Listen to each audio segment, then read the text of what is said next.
فريق جوال الخير يقدم.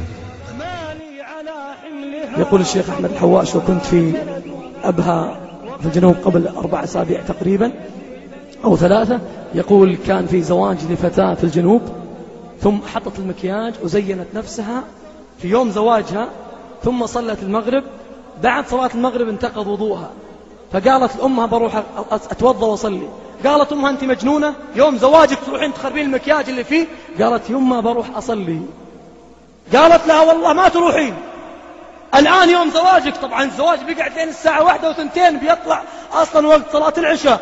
قالت: والله يا أمي والله ما أقدم أحد على رب العالمين، هالعالم كلهم خفتي عليهم عشان لا يشوفون شكلي والمكياج طايح ثم ما أعجبهم، وما همك أني ما أعجب رب العالمين وأغضبه؟ لا والله ربي ينظر لقلبي، والله لأصلي، ترى بزعل عليك. قالت: والله يا أمي لا أطيعك في معصية رب العالمين، ووالله لا أقدم أحد عليه. وراحت قدام أمها وأمها زعلانة وقعدت تتوضأ وتنسكب المكياج واغتسلت وتوضت، ثم جاءت وفرشت سجادتها وصلت، فوالله سجدت وهي آخر سجدة لها في الدنيا.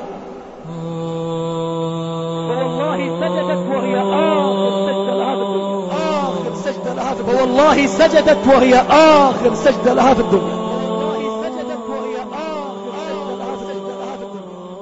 هل جزاء الإحسان إلا الإحسان؟ يوم قدمت رب العالمين قدمها وختم لها وهي في أقرب موضع منه، أقرب ما يكون العبد لله وهو ساجد في هذه السنة في الجنوب. أفلا يتوبون إلى الله؟ أفلا يتوبون إلى الله ويستغفرونه؟ أفلا يتوبون إلى الله ويستغفرونه؟ والله غفور رحيم، والله غفور رحيم.